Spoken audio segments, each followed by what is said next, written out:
I can deal with the truth. It's the lies I can't deal with.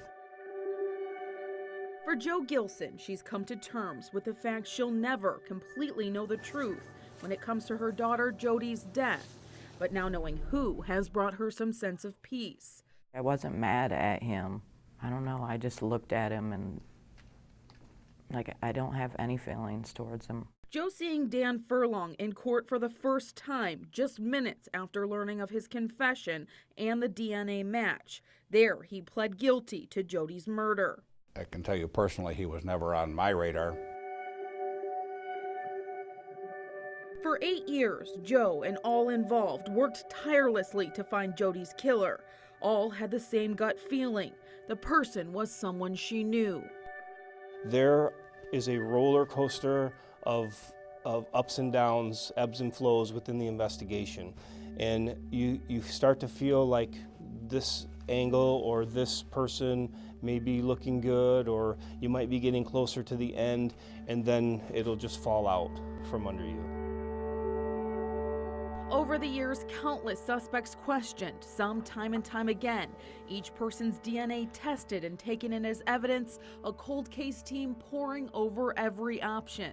Trying to make sense of such a senseless thing, I think you could drive yourself nuts trying to do that. But Brian lived it. I mean, literally every single day, whether it was a work day or not. And I could see it. I could see it in him. I could see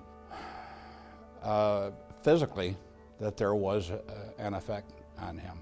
There was on all of us, obviously.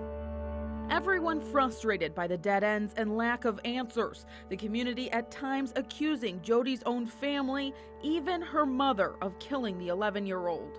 I had people threatening me on Facebook and driving by yelling stuff out the window while I'm taking my dog for a walk. The confession, it's happened quickly. Not only did he agree to initiate the confession, but he... I think I feel better about myself because now all the people that thought I had something to do with it, or my family members, that now, because of that, I had social anxiety. And I feel like that's not as bad now. Like when I go to the store, I can take my time. Like before, I just had to go in, hurry up and get what I wanted and leave. It wasn't until last summer that another little girl just about Jodi's age in the next town over, and now I just wake up in the middle of the night and sometimes I cry, saved herself and solved this case. It's not just Mackenzie, like her whole family. I'm their family now.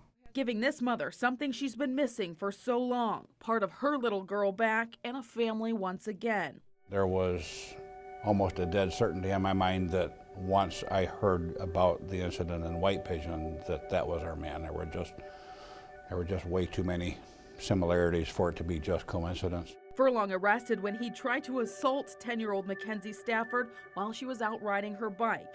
The neighbor asking her to help him while cleaning his garage. We had the DNA match. Then, in just a matter of months, a confession and a sentence. The relief, yeah, it was palpable. Furlong admitting to using the same ploy with Jodi as he did Mackenzie, now leaving new questions to be answered. It's hard for me to believe that Jodi was his first one. It's certainly possible that there are others. Those avenues aren't finished being looked into. I think that he's an evil person and he's where he should be.